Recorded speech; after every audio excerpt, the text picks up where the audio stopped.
Hot అంశాలపై debate news బెంచ్కి స్వాగతం. దేశంలో ఎన్నికలు పూర్తయిపోయినాయి. మరొక ఎన్నికలకి రంగం సిద్ధమవుతుంది.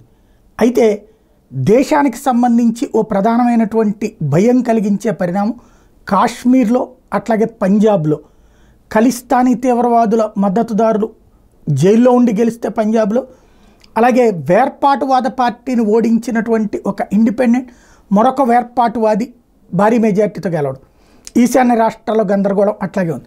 భారతీయ జనతా పార్టీ వస్తే సేఫ్గా కంట్రీ ఉంటుంది అన్నటువంటి ధైర్యం ఇప్పుడు ఆ భారతీయ జనతా పార్టీని భయపెట్టే పరిస్థితి ఉందా? దేశంలో సరిహద్దు ప్రాంతాల్లో జరుగుతున్నటువంటి పరిణామాల వెనకాల అసలు ఏం జరుగుతోంది? దీనికి పరిష్కారం రాజకీయమా, లేదంటే కనుక సైనిక పరంగా చేసుకురావాల్సినటువంటి అంశాలు ఉంటాయా? ప్రభుత్వం ఏం చేయబోతోంది, ఏం చేస్తే సరైనటువంటి పని?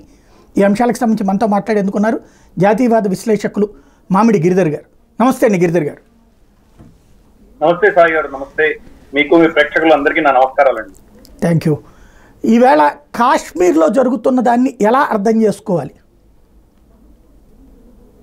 సాయి గారు, మన దేశానికి సంబంధించి ఒక స్వయం ప్రతిపత్తితోటి ఒక ఆత్మ గౌరవం ఉన్నటువంటి దేశంగా మనం ఎదిగేటువంటి క్రమంలో మనము మన దేశం ప్రపంచానికి చాలా అయ్యేటువంటి పరిస్థితిలో మనం ఈరోజు మనం ఉన్నాము. కాబట్టి అటువంటి దేశం వాళ్ళ అధీనంలో లేకపోతే కనుక వాళ్ళు సహించలేనటువంటి శక్తులు ప్రపంచంలో చాలా ఉన్నాయి. కాబట్టి మనల్ని కంట్రోల్ చేయడానికి వాళ్ళకు కొన్ని లీవర్స్ కావాలి. ఆ లీవర్స్ లో మనకు కాశ్మీర్ కావచ్చు, పంజాబ్ కావచ్చు, లేదా ఇక్కడ ఉన్నటువంటి వామపక్షాలు కావచ్చు, లేదా అపోజిషన్ పార్టీ కాంగ్రెస్ లాంటి వాళ్ళ యొక్క శక్తి కావచ్చు. ఇవన్నీ కూడాను దేశానికి వ్యతిరేకంగా వాడుకునేటువంటి ప్రయత్నం ఈ శక్తులు చేస్తున్నాయి, ముందు కూడా చేస్తాయి. మనం చూస్తే కనుక ఈ ఎన్నికల్లో కూడా ఆఖరి క్షణాన ప్రజలను, ఓటర్లను మభ్యపెట్టించేటువంటి అంశాలు ఆర్టిఫిషియల్ ఇంటెలిజెన్స్ ద్వారానో, సోషల్ మీడియా ద్వారానో, ఈ ఫేక్ నరేటివ్స్ వల్ల ప్రజల్ని ఒక భయాందోళనలు గురి చేసి వాళ్ళ చేత ఒక విధమైనటువంటి ఓటింగ్ ప్యాటర్న్ ని వాళ్ళు కంట్రోల్ చేయగలిగి, మనకు ఆంధ్రప్రదేశ్ లో చూస్తే కనుక మనకు ఏదైతే ల్యాండ్ టైటిలింగ్ యాక్ట్ ఉందో దాని మీద భయాందోళన సృష్టించడం కావచ్చు, లేదా 400 పార్ కనుక వస్తే వీళ్ళు రాజ్యాంగాన్ని తీసేసి రిజర్వేషన్స్ తీసేస్తారు అన్నటువంటి ఒక భయాందోళన క్రియేట్ చేయడం కావచ్చు. దీనివల్ల మనం ఓటింగ్ ప్యాటర్న్ లో చాలా ప్రభావితం మనం చూసాం.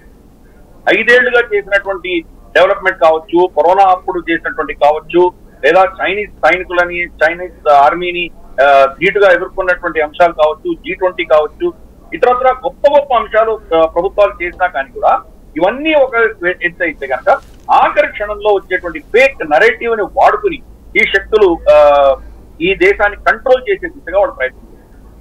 వాటిల్లోనే దాని యొక్క ప్రాజెక్ట్ భాగంగానే మన సరిహద్దులను కూడా వాళ్ళ అధీనంలో తీసుకునేటువంటి ప్రయత్నం వాళ్ళు చేస్తారు. ఫర్ ఇన్స్టెన్స్ ఖలిస్తానీ ప్రాబ్లం మనం కనుక చూసామంటే ఇది 5 రాష్ట్రాల్లోనే, 5 దేశాల్లోనే మనకు ఎక్కువగా కనిపిస్తుంది. ఈ 5 దేశాలని మనము 5 ఐస్ అని వర్ణిస్తాం. అంటే ఆంగ్లో సాక్సన్, యూకే నుంచి వెళ్ళి దేశాలు స్థాపించినటువంటి యూకే మూలాల నుంచి వెళ్ళినటువంటి దేశాలు మాత్రమే దీన్ని ఎక్కువగా ప్రోత్సహిస్తుంది. చూస్తే కనుక UK, Canada, USA, Australia, New Zealand, ఈ 5 దేశాలలో మనకు ఖలిస్తానీ మూవ్మెంట్ ఎక్కువగా కనిపిస్తుంది. మిగతా దేశాల్లో సిక్కులు లేరా? ఆఫ్రికాలో ఎంతమంది సిక్కులు ఉన్నారు? అక్కడెందుకు ఈ ఖలిస్తానీ నినాదం మనకు వినిపించట్లేదు? అలాగే మనకి ఇతరత్ర యూరోప్ లో, మనకు జర్మనీలో కావచ్చు, ఫ్రాన్స్ లో కావచ్చు, స్కాండినేవియన్ కంట్రీస్ లో కావచ్చు, చాలా ప్రాంతాల్లో సిక్కులు మన వాళ్ళు సెటిల్ అయ్యారు కదా. మరి అక్కడ ఈ ప్రభావం ఎందుకు లేదు? అంటే తప్పకుండా వీళ్ళని పెట్టి పోషిస్తున్నది ఈ ప్రభుత్వాలను అర్థం చేసుకోవాలి. భారతదేశాన్ని కంట్రోల్ చేయడానికి, మన మీద ఒత్తిడి తీసుకురావడానికి ఒక లీవర్ పెట్టుకున్నారు. ఇప్పుడు గుర్పట్వంత్ సింగ్ పన్ను అని ఎవరో చంపడానికి ప్రయత్నం చేశారు అన్నటువంటి ఒక ఫేక్ నరేటివ్ తోటి మనం నిఖిల్ గుప్తాని వాళ్ళు చెకస్లోవాకియా నుంచి ఎక్స్ట్రాడిషన్ చేసి అమెరికా తీసుకెళ్ళి, అంటే ఏదో భారత ప్రభుత్వం చేసింది అని చూపించడానికి కోసమని ఈ ప్రయత్నాలు జరుగుతాయి. సరే, అతను నిజంగా దాంట్లో జీవనం వస్తుందంటే ఏమి రాకపోవచ్చు. ఎందుకంటే అంత ఒకవేళ భారతదేశం చేసినా, మన ఏజెన్సీస్ రా లాంటివి ఏమైనా చేసినా కానీ కూడా, దాంట్లో వాళ్ళకి ఏమైనా హస్తం ఉన్నా కానీ కూడా అంత రెడ్ హ్యాండెడ్ గా దొరికిపోయేంత పిచ్చి పని అయితే మనకి చేయం కదా. కాబట్టి దాంట్లో వచ్చేదేమీ లేదు. అయినా భారతదేశాన్ని ఏదో ఒక విధంగా ఎరకాటంలో పెట్టి ఇబ్బంది పెట్టి మన మీద ఒత్తిడి తీసుకొచ్చే ప్రయత్నం చేస్తుంది. ఏ రోజైతే ఇతను మన నిఖిల్ గుప్తాని అమెరికాకి ఎక్స్ట్రాడిట్ చేశారో అదే రోజు వాళ్ళ national security adviser Jake Sullivan భారతదేశాన్ని పర్యటన చేశాడు. అంటే ఒక మెసేజ్ పంపించడం, చూడండి మా దగ్గర ఈ లీవర్స్ ఉన్నాయి, మీరు కనుక మేము చెప్పినట్టు వినకపోతే మేము దీన్ని ఇంకా ముందు తీసుకెళ్లే ప్రయత్నం మేము చేస్తాము అన్నది ఒక నేరేటివ్. అలాగే కాశ్మీర్ లో కూడా, కాశ్మీర్ లో ఈ రోజు పాకిస్తాన్ వాళ్ళ దేశంలో తినడానికి ఆహారం లేదు, ఉద్యోగాలు లేవు, కటిక దారిద్ర్యంలో ఉంది ఆ దేశం అంతా కూడా. అయినా వాళ్ళు జమ్మూ ప్రాంతంలో ఈ రోజు మళ్ళీ ఎందుకు ఉగ్రవాదం వచ్చింది అంటే కనుక కశ్మీర్ లోయలో మన సెక్యూరిటీ ఫోర్సెస్ కావచ్చు, ప్రభుత్వం కావచ్చు, చాలా పటిష్టమైనటువంటి గ్రిడ్ పెట్టడం తోటి అక్కడ వాళ్ళు ఏం చేయలేనటువంటి పరిస్థితి. కాబట్టి సాఫ్ట్ టార్గెట్ శాంతియుతంగా ఉన్నటువంటి ప్రాంతమైనటువంటి జమ్మూ ప్రాంతంలో వీళ్ళు దాడులు మొదలు పెట్టారు. పూంచ్ కావచ్చు, రజౌరి కావచ్చు, దోడా, కిష్ట్వర్, రాంబన్ ఇటువంటి ప్రాంతాల్లో అంతా కూడా వీళ్ళు అటాక్ చేస్తారు. శివ్ ఖోరి ఎక్కడైతే మనకు గతంలో ఫస్ట్ దాడి ఎక్కడైతే జరిగిందో మనకు వైష్ణోదేవి నుంచి వైష్ణోదేవి కొండకు ఆవలి సైడ్ శివ్ ఖోరి అని ఒక మహాక్షేత్రం ఉంది, శైవ క్షేత్రం ఉంది. అక్కడికి ఎవరు వెళ్ళరు. వైష్ణవిదేవికి వచ్చిన వాళ్ళతో 1% కూడా అక్కడికి వెళ్ళరు. చిన్న ట్రాఫిక్ ఉన్నటువంటి ప్రాంతంలో, సెక్యూరిటీ తక్కువగా ఉన్నటువంటి ప్రాంతం వాళ్ళు చూసి అక్కడ వాళ్ళు కొట్టారు. కాబట్టి ఇవంతా కూడా రివైవ్ చేయడానికి పాకిస్తాన్ దగ్గర అయితే పైసలు లేవు. పాకిస్తాన్ రేపు రివైవ్ చేసింది అనగా భారతదేశానికి ఇంటెలిజెన్స్ వస్తే బాలాకోట్ లాంటివి మనం వాళ్ళ దేశంలో పెట్టి మళ్ళీ ఏదైనా మేజర్ యాక్షన్ తీసుకుంటామన్న భయం పాకిస్తాన్కి ఉంది. అయినా ఎందుకు జరుగుతున్నాయంటే కనుక పాకిస్తాన్ వాళ్ళ ఆలోచన దృక్పథంతో వాళ్ళ ప్లాన్ ప్రకారం జరగలేదు అని అర్థం చేసుకోవాలి. ఇవి పాకిస్తాన్ ని ఈ దేశంలో మనకు వ్యతిరేకంగా ఇటువంటి చర్యలు చేయించడానికి పాకిస్తాన్ వెనకాల ఉన్నటువంటి హస్తం ఏదో మనకు తెలియదు. చైనానా, సిఏఏ, అమెరికానా మనకు తెలియదు. కానీ భారతదేశంలో వాళ్ళ లివరేజ్ ఉంటారు కాబట్టి వాళ్ళని వాడుకుంటారు. కాంగ్రెస్ ప్రభుత్వం కూడా చూసాం. అసలు దీనికి కవరేజే లేనటువంటి ఒక అంశం మీరు చదివారో విన్నారో మీద నాకు తెలియదు. నికోబార్ ఐలాండ్స్ లో మనం పెద్ద డెవలప్మెంట్ చేసి అక్కడ ఒక పెద్ద పోర్ట్ కట్టి అక్కడ మేజర్ ఇన్ఫ్రాస్ట్రక్చర్ డెవలప్మెంట్ కోసం భారత ప్రభుత్వం ఆమోద ముద్ర వేస్తే ఇమ్మీడియట్ గా పర్యావరణ అక్కడ కాలుష్యం అవుతుందని, ఎన్వైరన్మెంటల్ ఇష్యూస్ ఉంటాయని చెప్పి కాంగ్రెస్ దాన్ని అపోజ్ చేస్తుంది. ఎందుకు అపోజ్ చేస్తుంది? దాన్ని అపోజ్ చేస్తే దానివల్ల లాభపడేది ఎవరు? మనం చూసామంటే కనుక గల్ఫ్ నుంచో లేదా మనకు యూరోప్ నుంచి వచ్చేటువంటి షిప్పులకు గల్ఫ్ వదిలేసిన తర్వాత మధ్యలో కొలంబోలో వాళ్ళు ఏదైనా ఇంధనం నింపుకోవడమో, ఆహారం, నీరు నింపుకోవడం చేస్తే కనుక మళ్ళీ అక్కడి నుంచి మొత్తం బే ఆఫ్ బెంగాల్ అంటే Arabian sea, bay of Bengal ఇదంతా ఒక కొన్ని వేల కిలోమీటర్ల సముద్రంలో వెళ్లాల్సి వచ్చినటువంటి పరిస్థితి. నికోబార్ ఐలాండ్స్ లో కనుక మనం అది పెట్టగలిగామంటే సింగపూర్ కి ధీటుగా మనం అక్కడ డెవలప్మెంట్ చేసుకోవచ్చు. అక్కడ ఉన్నటువంటి ప్రజలకి డెవలప్మెంట్ అక్కర్లేదా? వాళ్ళు అలాగే వాళ్ళు పేదరికంలో మగ్గుతూ ఉండాలి వాళ్ళు. కాబట్టి ఈ డెవలప్మెంట్ అనేసరికి ఇమ్మీడియట్ గా ఏమి చేయడానికి వీళ్ళకి వాళ్ళని అపోజ్ చేయడానికి వాళ్ళ దగ్గర ఎటువంటి ఇష్యూ లేదు. కాబట్టి పర్యావరణ, ప్రకృతి కాలుష్యం ఇవన్నీ తీసుకొచ్చారు. ఇది ఒక పెద్ద నాటకం అన్నమాట. దీనివల్ల లాభపడేది ఎవరు? చైనా తప్పకుండా లాభపడుతుంది. కాబట్టి చైనా వీళ్ళకి ఫండింగ్ చేయిస్తున్నదా? మనకు కాంగ్రెస్ పార్టీకి తర్వాత సిసిపి చైనీస్ కమ్యూనిస్ట్ పార్టీకి మధ్యలో ఎంఓయూ ఉన్నటువంటి విషయం మీకు తెలుసు, అందరికీ తెలిసిన విషయం. మరి దాని దృష్ట్యా చేస్తున్నారా? గతంలో రఫైల్ విమానాలు మనం కొన్నప్పుడు కూడా చౌకీదార్ చోర్ హే అనడము, 60,000 కోట్ల గోటాలు అనడము, మళ్ళీ సుప్రీంకోర్టులో ముట్టికాయలు వచ్చేంత వరకు కూడాను దాని ఒక నెరేటివ్ తీసుకువెళ్ళాం. సో భారతదేశంలో ఎటువంటి డెవలప్మెంట్ వచ్చినా కానీ కూడా అడ్డుకునేటువంటి శక్తులు, మన ఎదుగుదలను ఆపేటువంటి శక్తులు విపరీతంగా ఈ దేశంలో పనిచేస్తున్నాయి. వాళ్లకు విదేశీ హస్తం చాలా వాళ్ళ తల మీద ఉన్నది. వాళ్ళ దగ్గర నుంచి ఫండింగ్ కావచ్చు, ఇంటలెక్చువల్ బ్యాకింగ్ కావచ్చు. ఇక్కడ ఏం జరిగినా కానీ అక్కడి నుంచి గార్డియనో, లేకపోతే వాషింగ్టన్ పోస్టో, న్యూయార్క్ టైమ్సో, లేకపోతే బీబీసీయో, అల్ జజీరా ఇవన్నీ కూడాను భారతదేశానికి వ్యతిరేకంగా వాళ్ళు ఆర్టికల్స్ రాయడం, ఒక నేరేటివ్ బిల్డ్ చేసే ప్రయత్నం వాళ్ళు చేస్తున్నారు. కాబట్టి భారతదేశం ఎదిగే కొద్ది, మన శక్తి పెరిగే కొద్ది మనల్ని కించపరిచి మనల్ని అధీనంలో వాళ్ళు వశపరచుకోవడానికి కోసం ప్రయత్నాలు చేసేటువంటి శక్తులు చాలా ఉన్నాయి. వాళ్ళ ప్రాజెక్టే ఆ ప్రాజెక్ట్ దృష్ట్యానే మనం ఈ ఖలిస్తానీ కావచ్చు, కాశ్మీరీ ఉగ్రవాదం కావచ్చు, లేదా దేశంలో పర్యావరణ పేరిట జరుగుతున్నటువంటి విషయాలు కావచ్చు, ఇవన్నీ కూడా మనం అబ్జర్వ్ చేయాలి. బిల్డింగ్ ప్రాజెక్ట్ అని చెప్పేసి ఒక పెద్ద షిప్ యార్డ్ మనకు కేరళలో కట్టాలని చెప్పి భారత ప్రభుత్వం నిర్ణయిస్తే దానికి వ్యతిరేకంగా అక్కడ చాలా ఉద్యమాలు జరిగి దాంట్లో అక్కడ లోకల్ చర్చలు కూడా ఇన్వాల్వ్ అయ్యాయి. మనకు తెలుసు, మనకు గూడంకులం న్యూక్లియర్ ప్లాంట్ వ్యతిరేకంగా జరిగిన ఉద్యమాల్లో కూడా చర్చ్ ఇన్వాల్వ్ అయ్యింది. అలాగే మనకు టూటికారన్ లో ఉన్నటువంటి కాపర్ స్మెల్టింగ్ ప్లాంట్ దాంట్లో కూడాను మనం చూస్తే కనుక అక్కడ చర్చ్ ని వాడుతున్నారు. వాళ్ళ ఫండింగ్ ఎక్కడి నుంచి వస్తున్నది? కాబట్టి ఇవన్నీ మనం చూస్తే కనుక భారతదేశంలో ఎన్జిఓల రూపేణ లేదా ఫేక్ నెరేటివ్ రూపేణ, ఆర్టిఫిషియల్ ఇంటెలిజెన్స్ రూపేణ చాలా విషయాల్లో మనల్ని వాళ్ళ అధీనంలో ఉంచుకోవాలి, వాళ్ళ కంట్రోల్లో ఉంచుకోవాలి అన్న దిశగా ప్రయత్నం చేస్తున్నటువంటి శక్తులు చాలా ఉన్నాయి. భారత ప్రభుత్వానికి మాత్రం గట్టి సవాలే ఉండబోతున్నది రాబోయే 5 సంవత్సరాల్లో. 5 సంవత్సరాలు ఎందుకు, అంతకంటే తర్వాత కూడా ఉండబోతుంది. మనం ఎంత ఎదుగుతామో, మనం ఎంత బలం పెరుగుతుందో అంత మనకు సవాళ్లు కూడా అంతే గట్టిగా మన మీద వచ్చేటువంటి సూచనలు మనకు కనిపిస్తాయి. కాశ్మీర్లో ఒక పక్కన ఎన్నికలకి సిద్ధం అని చెప్పి మోడీ చెప్తున్నారు. అలాగే ఇన్ఛార్జీలు కూడా కిషన్ రెడ్డి గారు లాంటి వాళ్ళని అక్కడికి వేశారు. ఇప్పుడు మరి ఈ పరిస్థితి చూస్తే, అంటే మొన్ననే చూస్తే వేర్పాటువాద పార్టీ నాయకుడు అబ్దుల్లాని ఓడించారంటే మరొక వేర్పాటువాద నాయకుడిని అక్కడ గెలిపించినటువంటి పరిస్థితి, అంతకంటే కట్టర్ని.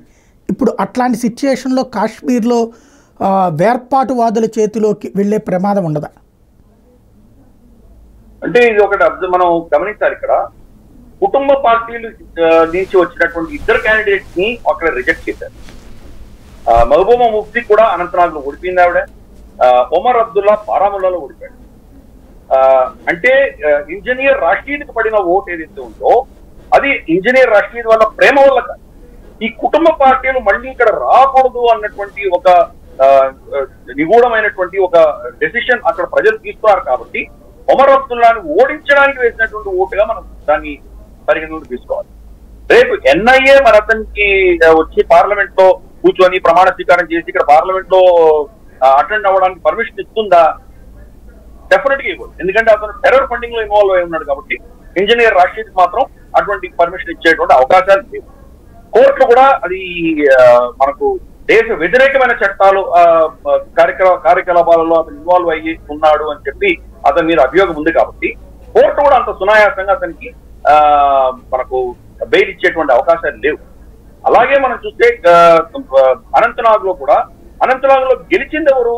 ఒమర్ అబ్దుల్లా పార్టీకి చెందినటువంటి క్యాండిడేట్ గెలిచాడు. కానీ మహబూబా ముఫ్తీని ఓడించాడు. అంటే ఈ కుటుంబ పార్టీలను ఎట్టి పరిస్థితుల్లో ఓడించాలి అని ఓటర్లు నిర్ణయించుకున్నారు. కాబట్టి ప్రత్యామ్నాయంగా ఎవరు వీళ్ళని ఓడించగలరు అనుకున్నారో వాళ్ళకు ఓటేది. అది అక్కడ జరిగినటువంటి పరిణామం.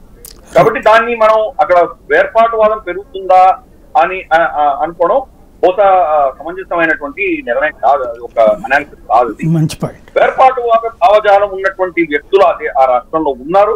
గత 70-80 ఏళ్లుగా ఉన్నటువంటి ఆర్టికల్ 370 దాని యొక్క కనుసన్నల్లో పెరిగినటువంటి కొన్ని 4-5 తరాలు సడన్ గా ఓవర్ నైట్ 4-5 సంవత్సరాల్లో వాళ్ళ మనసు మారిపోతుందంటే కనుక అది కళ్ళని, అది జరిగేటువంటి విషయం కాదు. వాళ్ళలో ఆ వేర్పాటువాదం అన్నది ఉన్నది తప్పకుండా. కానీ అక్కడ దేశభక్తులైనటువంటి వాళ్ళు, భారతదేశంతో ఉండాలి అనుకుంటున్నటువంటి వాళ్ళు గతంలో వాళ్ళు నోరు మెదలపలేనటువంటి ఈ రోజు అలా కాకుండా వాళ్ళు చాలా ధైర్యంగా బయట చెప్పగలుగుతారు. మనం చూస్తే సాజిద్ యూసుఫ్, అతను మనకు లాల్ చౌక్ లో గంటస్తంభం పైన అతను జెండా ఆవిష్కరణ చేశాడు. ఒక 2-3 గంటల నుంచి దించేశారు. ఒమర్ అబ్దుల్లా లాంటి వాళ్ళు దానికి వ్యతిరేకంగా వాళ్ళు స్టేట్మెంట్ ఇచ్చారు. ఈ రోజు అక్కడ పర్మనెంట్ గా భారతీయ జెండా ఉంది. ప్లస్ ఇండిపెండెన్స్ డే రోజు, రిపబ్లిక్ డే రోజు అక్కడ వేల సంఖ్యలో వచ్చి అక్కడంతా పార్టిసిపేట్ చేస్తారు. కాబట్టి గతంలో ఉన్నటువంటి నేరేటివ్ కంప్లీట్ గా పోయింది. అలాగే మనం చూస్తే కనుక జావేద్ బేగ్ అన్నటువంటి వ్యక్తి బీర్వా అన్నటువంటి డిస్ట్రిక్ట్ నుంచి వస్తున్నాడు. అక్కడ అతని ఊర్లో ఉన్నటువంటి అభినవ గుప్తుడి గుహ దాన్ని మళ్ళీ రివైవ్ చేయాలి అన్న ఉద్దేశంతో చాలా ప్రయత్నాలు చేస్తున్నారు. మొన్ననే నేను జస్ట్ ఒక వారం క్రితమే వెళ్ళి వచ్చి అక్కడ రుద్రాభిషేకం చేసి వచ్చాను. సోషల్ మీడియాలో నా వీడియో కూడా మీరు చూసే ఉంటారు. దాని తర్వాత 3-4 రోజుల తర్వాత కశ్మీరీ పండితులు ఎవరైతే అక్కడ కీర్ భవానీ మేళాకు వచ్చారో వాళ్ళని కూడా తీసుకువెళ్ళి అక్కడ అభినవ గుప్తుడి 1000 సంవత్సరాల తర్వాత ఉన్నటువంటి పరిస్థితుల్లో అక్కడ 1000 year సెలబ్రేషన్ కూడా అక్కడ చేశారు. క్రమేపీ ఈ రివైవల్ అనేది అక్కడ జరుగుతున్నది. ఎప్పుడైతే సనాతన ధర్మానికి సంబంధించో భారతదేశానికి సంబంధించినటువంటి అంశాలు అక్కడ వస్తాయో దీనిని ఎదుర్కోవడానికి, దీనిని వమ్ము చేయడానికి ప్రయత్నాలు తప్పకుండా జరుగుతాయి. మనం చూస్తే మనకు రవీంద్ర పండిత ఆయన లైన్ ఆఫ్ కంట్రోల్లో టీట్వాల్లో ఆయన శారదామ్మవారి ఆలయం నిర్మించారు. దానికి మన శృంగేరి పీఠాధిపతి చిన్నస్వామి విధుశేఖరంజన భారతి పెట్టి గత సంవత్సరంలో అక్కడ ప్రాణ ప్రతిష్ఠ కూడా చేశారు. ఇప్పుడు ఈ 2-3 రోజుల్లో అక్కడ ప్రాణ ప్రతిష్ఠ అయ్యి సంవత్సరం అయింది కాబట్టి అక్కడ కుంభాభిషేకం లాంటివి చేస్తున్నారు. మేము కూడా ఒక జస్ట్ 10 రోజుల క్రితం అక్కడికి T12 వెళ్ళి అక్కడ అమ్మవారి దర్శనం చేసుకొని వచ్చాము. అంటే ఎక్కడ ఒక్క హిందూ కూడా లేడు. కొన్ని 100-150 కిలోమీటర్ల వరకు ఒక్క హిందువు కూడా లేనటువంటి ప్రాంతంలో ఈ రోజు అక్కడ అమ్మవారి గుడి వెళ్తుంది. అక్కడ ప్రజలు వెళుతున్నారు, యాత్రికులు వెళుతున్నారు. అంటే కాశ్మీర్ అంటే ఒక భోగ ప్రదేశమే కాదు, ఏదో గుల్మర్గ్, సోన్మర్గ్, పెహల్గాం, తర్వాత మనకు డాల్ లేకే కాదు, క్షేత్రాలు కూడా ఉన్నాయి అన్నటువంటి, ఇక్కడ హైందవం ఉన్నది అన్నటువంటి ఒక నెరేటివ్ కూడా అక్కడ డెవలప్ అవుతున్నది. కాబట్టి ఈ నెరేటివ్ వచ్చినప్పుడు తప్పకుండా దాన్ని వ్యతిరేకించే శక్తులు ఎక్కడా ఉంటాయి, తప్పకుండా ఉంటాయి, అక్కడ కూడా ఉంటాయి. అక్కడ ఉన్నటువంటి పరిస్థితుల్లో ఈరోజు ఈ కుటుంబాలు ఏవైతే ఉన్నాయో, ముఫ్తీను తర్వాత అబ్దుల్లా కుటుంబాలకు వ్యతిరేకంగా ఉన్నటువంటి వాళ్ళకి ఈరోజు బలం వచ్చింది. వాళ్ళు ఓపెన్ గా మాట్లాడగలుగుతున్నారు. గతంలో మాట్లాడితే వాళ్ళని చంపేసి ఉండేవాళ్ళు. అటువంటి పరిస్థితి ఈరోజు లేదు. మార్పు తప్పకుండా ఉన్నది. భారతదేశం యొక్క కంట్రోల్ అక్కడ బాగా పెరిగింది. అడపా దడప ఎప్పుడో ఒక ఎన్కౌంటర్ జరుగుతుంది, అది మేము ఉన్నాము అని ఉనికి చూపించుకోవడానికి పాకిస్తాన్ ప్రయత్నం చేస్తుంది. ఇప్పుడు లోకల్స్ ఎవరు రిక్రూట్ అవ్వట్లేదు. గత 5-6 ఎన్కౌంటర్లలో జరిగినటువంటి చనిపోయినటువంటి వ్యక్తులు ఎవరు ఉన్నారో వాళ్ళందరూ పాకిస్తాన్ నుంచి వచ్చిన వాళ్ళు. లోకల్స్ ఎవరు లేరు. లోకల్ సపోర్ట్ ఉండకుండా వాళ్ళు చేయలేరు కాబట్టి తప్పకుండా లోకల్లో కొంతమంది వాళ్ళు సపోర్ట్ చేస్తున్నారు. మనం జమ్మూలో మనకు రజౌరి ప్రాంతంలో ఒక వ్యక్తి వీళ్లకు 6,000కి కిరాయి ఇచ్చిన విషయం మనం చూసాం. అతను అరెస్ట్ చేశారు. లోకల్ సపోర్ట్ ఉంటుంది కానీ టెర్రరిజం లోకి మన లోకల్ యూత్ వెళ్ళట్లేదు, యువకులు వెళ్ళట్లేదు. చాలా కీలకమైన మార్పులు జరుగుతున్నాయి అక్కడ. కాబట్టి ఆ మార్పులకు వ్యతిరేకంగా కొన్ని శక్తులు, కొన్ని ప్రయత్నాలు జరిగి తీరతాయి. అమెరికా కూడాను అమెరికన్ అంబాసిడర్, పాకిస్తాన్ లో ఉన్న అంబాసిడర్ డేవిడ్ బ్లూమ్ అన్న అతను ముజఫరాబాద్ వెళ్ళి, ముజఫరాబాద్ అంటే పాక్ ఆక్రమిత జమ్మూ కాశ్మీర్ లో ఉన్నటువంటి రాజధాని, అక్కడికి వెళ్ళి పాకిస్తాన్ ఇస్ బ్యూటిఫుల్ అనే స్టేట్మెంట్ ఇచ్చారు. అంటే అమెరికా ఆ ప్రాంతం అంతా పాకిస్తాన్ అని ఒప్పుకుంటోందా? యునైటెడ్ నేషన్స్ రెజల్యూషన్ గురించి మాట్లాడినా కానీ అది పాక్ ఆక్రమించిన భూభాగం స్పష్టంగా చెప్తోంది కదా. మరి అమెరికా ఎందుకు చేస్తుంది అంటే ఇది ఒక ఒక మన దేశానికి వ్యతిరేకంగా జరుగుతున్నటువంటి ఒక కుట్ర కింద మనం భావించాలి. కాశ్మీర్ లో ఈరోజు చాలా శాంతి ఉన్నది. రమారమి సంవత్సరానికి 1.5-2 కోట్ల మంది పర్యాటకులు వెళ్తున్నారు అక్కడ. కాబట్టి మార్పులు మనం గమనించాలి. మన ఏజెన్సీస్ ఏవైతే ఉన్నాయో, ఎన్ఐఏ కావచ్చు, సిబిఐ కావచ్చు, సుప్రీం కోర్టు కావచ్చు, సిఎండ్ఏజీ కావచ్చు, వీళ్ళందరూ కూడాను ఇప్పుడు జమ్మూ కాశ్మీర్ లో వెళ్ళి అక్కడ ఉన్నటువంటి జరుగుతున్నటువంటి వ్యవహారాలను వాళ్ళు కంట్రోల్లో తీసుకోగలిగారు. అలాగే సర్పంచ్ డైరెక్ట్ గా పైసలు పెడుతుంది. గతంలో అబ్దుల్లా ఫ్యామిలీ దాకా వెళ్ళేవి, దాని తర్వాత కిందకి వెళ్ళేవి కావు. కాబట్టి గణనీయమైన మార్పులు అక్కడ ఉన్నాయి. ఇవి మనకు రోజు హెడ్లైన్స్ లో మనకు రావు, ఏదో ప్రైమ్ టైమ్ న్యూస్ లో మాట్లాడేటువంటి విషయాలు కావు. కింద గ్రౌండ్ లెవెల్ నుంచి, గ్రాస్ రూట్ లెవెల్ నుంచి చాలా మార్పులు ఉన్నాయి. అందుకనే దాన్ని డిస్టర్బ్ చేయడానికి కొన్ని శక్తులు ప్రయత్నం చేస్తున్నాయి. వాళ్ళ యొక్క ప్రభావం అక్కడ లేదు అని కూడా మనం అర్థం చేసుకోవాలి. ఉంటుంది తప్పకుండా, కొంతమంది వేర్పాటువాద భావజాలం ఉన్నటువంటి వ్యక్తులు ఉంటారు అక్కడ.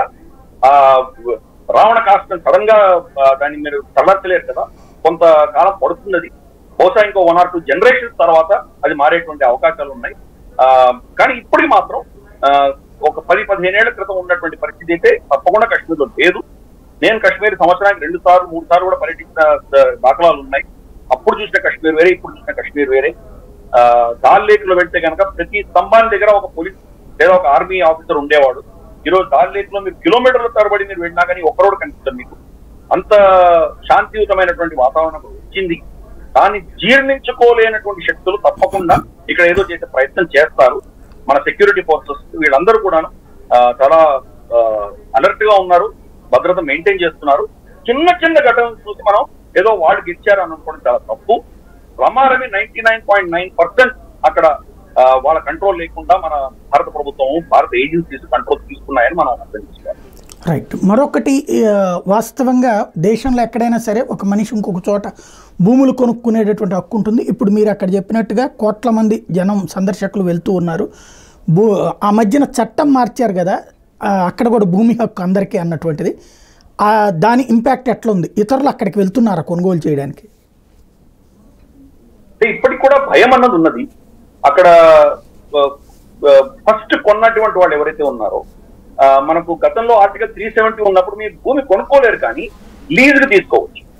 కొంతమంది అక్కడ 99 ఏళ్ల లీజ్ కొన్ని ప్రాపర్టీస్ తీసుకొని, అంటే రమారమి మీరు కొన్నట్లే, అది అఫీషియల్ గా మీరు కొనలేదు కానీ మీరు లీజ్ తీసుకున్నట్టు 99 ఏళ్ల తర్వాత ఏదో 100 రూపాయలు 1000 రూపాయలు ఇస్తే మళ్ళీ ఇంకో 99 ఏళ్లకి అది పొడిగించేటువంటి దిశగా అగ్రిమెంట్ రాస్తున్నారు గతంలో. ఆర్టికల్ 370 తీసేసిన తర్వాత ఆ భూమిని వాళ్ళ పేరు మీద రిజిస్టర్ చేసుకునే ప్రయత్నం చేసిన 2-3 టార్గెట్ చేసి టెర్రరిస్ట్ చంపారు. ఒక బంగారు వ్యాపారి శ్రీనగర్ లో ఉన్నటువంటి వ్యక్తి ఆ ప్రాపర్టీ తన పేరు మీద ట్రాన్స్ఫర్ చేసుకున్నందుకు అతన్ని టార్గెట్ చేసి చంపారు. ఆ ఇన్ఫర్మేషన్ ఎవరు ఇస్తున్నారు? అడ్మినిస్ట్రేషన్ లో మున్సిపాలిటీలో రిజిస్ట్రార్ ఆఫీస్ నుంచే ఇన్ఫర్మేషన్ వెళ్ళింది. ఆబ్వియస్ దానితో భయపడతారు అన్న ఉద్దేశంతో చేశారు. అది కొన్ని ఘటనలు జరిగాయి. దాంతో చాలా మంది భయపడి అక్కడ వెళ్ళడం మానేశారు. కానీ జమ్మూలో చాలా గణనీయంగా బయట వాళ్ళు వచ్చి కొనుక్కోవడం అనేది జరుగుతుంది. జమ్మూ శాంతియుతమైనటువంటి ప్రాంతం కాబట్టి అక్కడ ఎస్పెషల్లీ జమ్మూ సిటీలో చాలా మంది కొనుక్కుంటారు. అలాగే శ్రీనగర్ లో ఫ్లాట్స్ కొనుక్కుంటారు. కొన్ని ఇండిపెండెంట్ హౌసెస్ శ్రీనగర్ సిటీలో కొంతమంది కొనుక్కుంటారు. ఇది పెద్దగా మనం పాఠంగా బయట చెబితే వాళ్ళ ప్రాణానికి ముప్పు ఉంటుంది కాబట్టి చెప్పట్లేదు. కానీ కొనుగోలు జరుగుతున్నాయి, చాలా తక్కువ మాత్రంలో జరుగుతున్నాయి, కానీ జరుగుతున్నాయి. శ్రీనగర్ లో కూడా జరుగుతుంది. ఇంకా ఇతరత్ర బారాముల్లా కావచ్చు, అనంతనాగ్ కావచ్చు, కుప్వాడా కావచ్చు, అక్కడ బహుశా ఇంకా వెళ్ళడానికి సమయం పట్టవచ్చు. భయపడేటువంటి పరిస్థితులు కంప్లీట్ గా పోయాయని అనుకోవడానికి వీల్లేదు. సెక్యూరిటీ అయితే మనకు చాలా పటిష్టంగా ఉన్నది, కానీ ప్రజల్లో ఇప్పటికి కూడా ఆందోళన ఇంకా లేకపోలేదు. సమయం పడుతుంది దానికి రావడానికి. పాకిస్తాన్ ఎంత క్షీణిస్తుందో మనకు కాశ్మీర్ లో అంత మన కంట్రోల్లో ఇంకా వచ్చేటువంటి అవకాశాలు. ఆర్టికల్ 370 తీసేసి ఇప్పుడు మనకు 5 ఏళ్ళు అయింది కాబట్టి ఇంకా సమయం పడుతుంది అక్కడ అటువంటి సిచ్యుయేషన్ రావడానికి. జమ్మూ ప్రాంతంలో మాత్రం గణనీయంగా మనకు జమ్మూ ఏతరులు వచ్చి కొనుక్కోవడం అనేది జరుగుతున్నది. అక్కడ ఎస్పెషలీ పంజాబీలు, బంగాలీలు విపరీతంగా అక్కడ ప్రాపర్టీస్ కొనుక్కుంటున్నారు. కశ్మీర్ లో ఇంకా కొంచెం మందంగా ఉన్నది, ఎక్కువ లేదు అది. కానీ కొన్ని ఓళ్ళు మాత్రం తప్పకుండా జరిగాయి. రైట్. మరొక ప్రధానమైనటువంటి అంశం లడఖ్లో వాస్తవంగా ఒక సమస్య ఉంది. అక్కడ శాసనసభ లేకపోవడం, దాన్ని డైరెక్ట్గా ఏదైతే కేంద్రపాలిత ప్రాంతంగా ప్రకటించడం వల్ల అందుకే అక్కడ ఇండిపెండెంట్ని గెలిపించారు, బీజేపీని ఓడించి అంటున్నారు. అక్కడ ఏమన్నా పరిష్కారం చూస్తుందా బీజేపీ? యాక్చువల్ గా అక్కడ చాలా క్లిష్టమైన పరిస్థితి ఈ రోజు మనం చూస్తున్నాము. దాని వెనకాల చైనా హస్తం తప్పకుండా మనకు కనిపిస్తున్నది. గెలిచినటువంటి వ్యక్తి కార్గిల్ నుంచి గెలిచాడు. అతను ఇండిపెండెంట్ వ్యక్తి. కార్గిల్లో షియాలు ఎక్కువ ఉంటారు. లద్దాఖ్ అంతా బౌద్ధులే అని మనం అనుకుంటున్నాం, కానీ బౌద్ధులలో చీలిక రావడంతో కొంతమంది కాంగ్రెస్ కి, కొంతమంది బీజేపీకి ఓటేయడంతో ఊకుమ్మడిగా కార్గిల్ షియాలందరూ ఆ ఇండిపెండెంట్ ఓటేయడంతో అతనికి ఇచ్చారు. దీని వెనకాల కూడా కుట్ర మనం చూసామంటే ఎలక్షన్ సమయంలోనే సోనం వాంగ్చుక్ దేశ వ్యతిరేకమైనటువంటి స్టేట్మెంట్స్ ఆయన చాలా ఇచ్చారు. ప్లెబిసైట్ ఎందుకు చేయకూడదు, ఇక్కడ ఎవరు ఏ దేశంలో ఉండదలుచుకున్నారో వాళ్ళకి హక్కు ఉండాలి, వాళ్ళకి ఆ స్వేచ్ఛ ఉండాలి అని స్టేట్మెంట్ ఇచ్చారు. అది నిజంగా దేశ హితం గురించి కోరి మాట్లాడినటువంటి స్టేట్మెంట్ అయినా అది. అసలు వాళ్ళు రేపు లదాఖ్ మేమందరూ టిబెట్ లో, చైనాలో చేరతామంటే మనం ఒప్పుకుంటామా? భారతదేశం ఒప్పుకుంటుందా? అంటే అటువంటి స్టేట్మెంట్స్ అతను ఇచ్చాడు. అక్కడ ఉద్యమాలు చేశాడు. అతను ఉద్యమాలు చేసి నిరాహార దీక్ష చేశాడు. దానికి ఎందుకు చేశాడు? దానికి భారతదేశ సార్వభౌమత్వానికి వ్యతిరేకంగా చేసినటువంటి చర్య కింద మనం భావించాలి. అక్కడ పర్యావరణని ఏంటంటో పేర్లు పెట్టి చేశాడు, కానీ దీని వెనకాల చైనా హస్తం తప్పకుండా ఉన్నది. వాళ్ళు అడిగింది ఏంటి? ఇన్ఫాక్ట్ అక్కడ గతంలో ఎమ్మెల్యేగా చేసినటువంటి వ్యక్తులు కూడా లదాఖ్ యూనియన్ టెరిటరీ కావాలి అని కోరుకుంటున్నటువంటి శక్తులే ఆర్టికల్ 370 తీయక ముందర ఉమ్మడి రాష్ట్రంలో ఉన్నటువంటి అసెంబ్లీలో గెలిచేవాళ్ళు. అటువంటిది ఈ రోజు అక్కడ షెడ్యూల్ 6 తీసుకురావాలని, తర్వాత దాన్ని మళ్ళీ ఒక అసెంబ్లీ పెట్టాలని వాళ్ళు ఎందుకు డిమాండ్ చేస్తున్నారు? ఇవన్నీ కూడాను ఎక్కడి నుంచో ప్రేరణతో చేస్తున్నారు. ఇంకొక కీలకమైన మార్పు అక్కడ ఏం జరుగుతున్నదంటే, మనకు టిబెటన్ బుద్ధిజం వేరే, లదాఖీ బుద్ధిజం వేరే. లదాఖీ బుద్ధిజం అన్నది మన ఆచార్య నాగార్జునుడి ప్రేరణతో అక్కడ బౌద్ధం వచ్చింది. మన ఆంధ్రప్రదేశ్ నుంచి వెళ్ళినటువంటి ఆచార్య నాగార్జున. కానీ టిబెట్ లో ఉన్నటువంటి బౌద్ధము మనకు నాలందా నుంచి వెళ్ళినటువంటి బౌద్ధం అండి. వీళ్ళిద్దరి మధ్యలో తేడా ఉంది. మనకు బౌద్ధవేతరులకు మనకు బౌద్ధంలో ఉన్నటువంటి ఈ తేడాలు మనకు అర్థం కావు. కానీ లద్దాఖ్ లో ఈరోజు చూస్తే రమారని మెజారిటీ అక్కడ ఉన్నటువంటి బౌద్ధ ఆరామాలన్నింటిలో కూడాను ఈ రోజు దలైలామా గారి ఫోటో ఒకటి మనకు కనిపిస్తుంది. దలైలామా టిబెటన్ బౌద్ధానికి ఆయన గురువు, కానీ లదాఖీ బౌద్ధానికి కాదు. అటువంటిది ఈ రోజు ఇక్కడ మనకు ఆయన ఫోటో కనిపిస్తుంది. అది చాలా గొప్ప పరిణామం కింద మనం భావించడానికి వీల్లేదు. ఎందుకంటే దలైలామా అఫీషియల్ పొజిషన్ ఏంటంటే నేను చైనీస్ ని అని ఒప్పుకుంటున్నాను, నేను చైనాలో అంతర్భాగాన్ని, టిబెట్ చైనాలో అంతర్భాగము, మాకు మా మత స్వేచ్ఛ మా జీవన శైలి మాకు ఉండేలాగు మాకు కొంత వెసులుబాటు ఉండాలి, మాకు కొంత స్వేచ్ఛ ఉండాలి అని కోరుకుంటున్నాను. చైనా నుంచి విడిపోతానని ఆయన ఎప్పుడూ అనలేదు, స్టేట్మెంట్ ఇవ్వలేదు. నేను చైనీస్ అని ఒప్పుకుంటున్నాను అన్నాడు. రేపటి రోజు ఆయనకి ఏమైనా అయ్యి ఆయన స్వర్గస్థులు అవుతే ఈ ఏవైతే మనకు బౌద్ధ హరామాల్లో ఆయన ఫోటో పెట్టారో చైనా అందరూ కూడాను మాకు చెందినటువంటి ప్రాంతాలు అని వాళ్ళు క్లెయిమ్ చేస్తారు. కాబట్టి అక్కడ చైనా యొక్క ప్రభావం పెంచే దిశగా లదాఖ్ లో చాలా శక్తులు పనిచేస్తున్నాయి. అందుకనే భారత ప్రభుత్వం వాళ్ళు ఎంత డిమాండ్స్ ఇచ్చినా షెడ్యూల్ 6 ఇవ్వడానికి సిద్ధపడండి. షెడ్యూల్ 6 అన్నది ట్రైబల్ ప్రాంతాలకు సంబంధించినటువంటి వాటికి సంబంధించినటువంటి కొన్ని చట్టాలు. అసలు నిజంగా నన్ను అడిగితే కనుక ఆర్టికల్ 371 కానీ ఈ షెడ్యూల్ 6 కానీ కంప్లీట్ గా ఆమూలాగ్రంగా తీసి పడేయాలి. ఆర్టికల్ 370 గురించి మనకు అందరికి తెలుసు, కానీ ఆర్టికల్ 371 గురించి మనకు అంత అవగాహన లేదు. ఇక్కడ మన రాష్ట్రంలో అరకు ప్రాంతంలో పాడేరు అరకు ప్రాంతంలో కొంత ఏజెన్సీ ఏరియాలో మనకు ఆర్టికల్ 371 పనిచేస్తున్నది.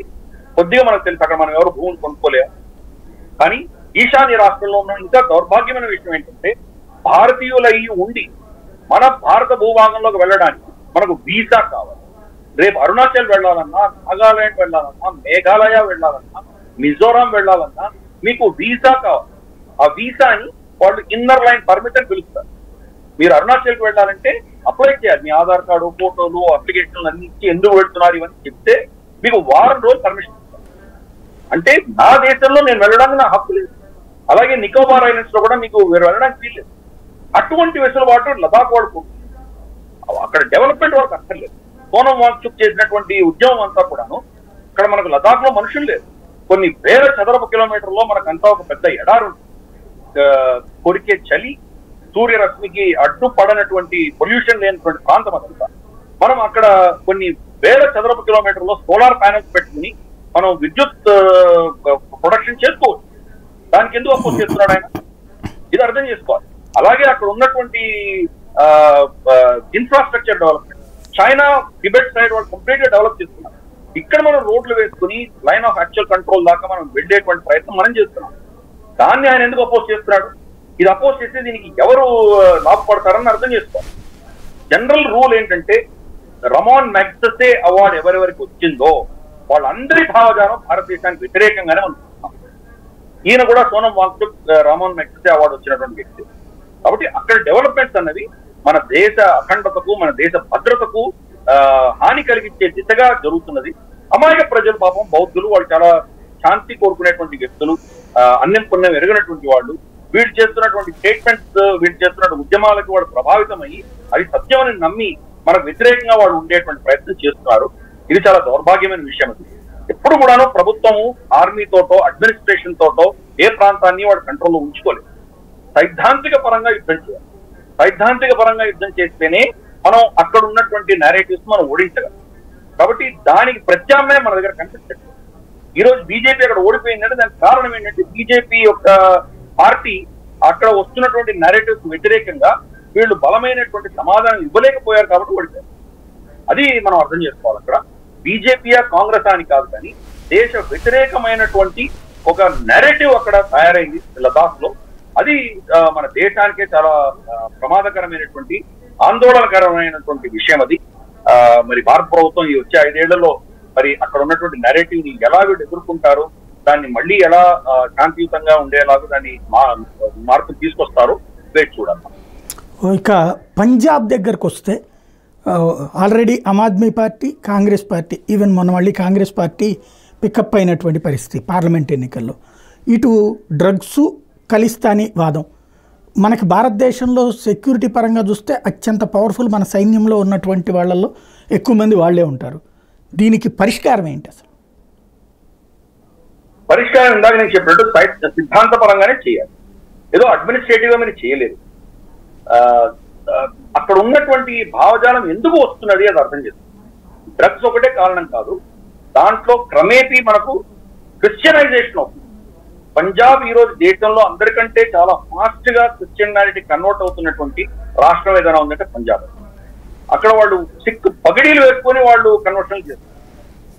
కాబట్టి దాంతో ఏమవుతుందంటే ఎప్పుడైతే వాళ్ళ సంస్కృతికి దూరం అవుతున్నారో, దూరం అయ్యే కొద్దీ వీడి ఈ ప్రభావంలో.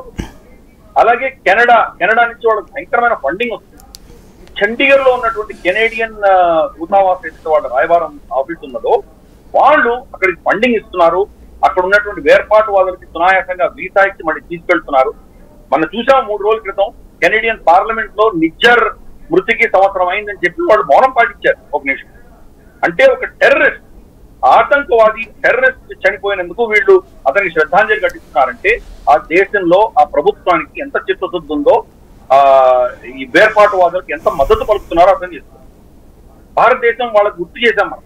కనిష్కా బాంబింగ్ లో రమారమి 300 పైచిలకు అందరూ చనిపోయారు. దాంట్లో 250 దాకా కనీసం కెనేడియన్ పౌరులు చనిపోయారు. దాంట్లో భారత పౌరులు చనిపోయింది 24-25 మంది చనిపోయారు.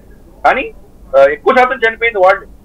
అప్పుడు ఇందిరాగాంధీ ప్రభుత్వం ఈ టెర్రరిస్ట్ ఇన్వాల్వ్ అయినటువంటి వ్యక్తిని భారతదేశానికి ఎక్స్ట్రాడైట్ చేయమని అడిగితే ఇదే జస్టిన్ ట్రూడో తండ్రి నిరాకరించాడు. ఎందుకంటే ఓటు బ్యాంక్ పాలిటిక్స్. నిరాకరించిన కొద్ది నెలలకే ఈ కనిష్కా బాంబింగ్ జరిగింది. కాబట్టి కెనడాలో ఖలిస్తానీ మూవ్మెంట్ విపరీతంగా ఉండడము, అక్కడి నుంచి వాళ్ళు పంజాబ్ లోకి ఫండింగ్ పంపించి ఇక్కడ కూడా వాళ్ళు అటువంటి వేర్పాటువాదాన్ని తయారు చేయడము, మనకు వ్యవసాయ చట్టాలకు వ్యతిరేకంగా జరిగినటువంటి ఉద్యమంలో వ్యవసాయ చట్టాలు యాక్చువల్ గా చాలా గొప్ప చట్టాలు, అవి సంస్కరణ తీసుకొచ్చినటువంటి చట్టాలు. దానిని అపోజ్ చేసి వడేరాలు అంటారు, మధ్యలో మిడిల్ మ్యాన్ ఎవరైతే ఉంటారో విపరీతంగా ఫండింగ్ ఇచ్చి ఖలిస్తానీ మోకోలు దాంట్లో దూరి మొత్తం ఉద్యమాన్ని వాళ్ళు చేజిక్కించుకున్నారు వాళ్ళు. కాబట్టి పంజాబ్ లో కూడా మనకు చాలా విపరీతమైనటువంటి సమస్యలు ఉన్నాయి. వాళ్లే అరవింద్ కేజ్రీవాల్ ఆమ్ ఆద్మీ పార్టీని గెలిపించారు గతంలో. అటువంటి వాళ్ళు ఈ రోజు మళ్ళీ కాంగ్రెస్ కు ఓటు వేశారు అంటే కనుక అక్కడ జరుగుతున్నటువంటి పరిణామాలు ఏంటో మనం గమనించాలి క్లియర్ గా. ఆమ్ ఆద్మీ పార్టీ అన్న ఒక పార్టీ పుట్టిందే కాంగ్రెస్ ని వ్యతిరేకిస్తూ పుట్టింది. కాంగ్రెస్ యొక్క అత్యాచారాలు, వాళ్ళ ఏవైతే కరప్షన్ ఉందో దానికి వ్యతిరేకంగా వచ్చినటువంటి పార్టీ.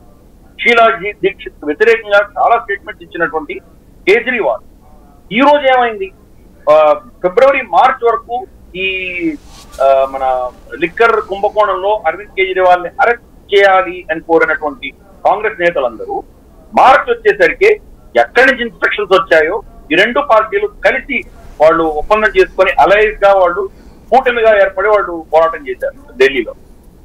అదే కాంగ్రెస్ పార్టీ ఈరోజు అరవింద్ కేజ్రీవాల్ అరెస్ట్ అవ్వగానే అతని సమర్థన చేస్తూ నిలబడ్డారు.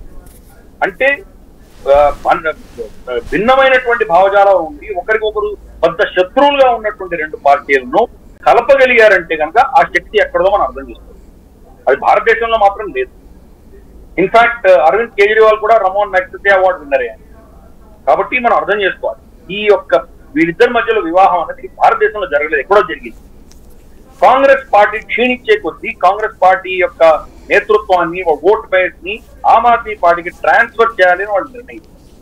కానీ మళ్ళీ కాంగ్రెస్ పార్టీ పుంజుకునేటువంటి అవకాశాలు వీళ్ళు కనిపించేసరికి వాళ్ళు ఏం చేశారంటే వీళ్ళిద్దరి మధ్యలో మైత్రి తీసుకొచ్చి ఓట్లు స్ప్లిట్ కాకుండా ఉండే దిశగా వాళ్ళు ప్రయత్నించారు.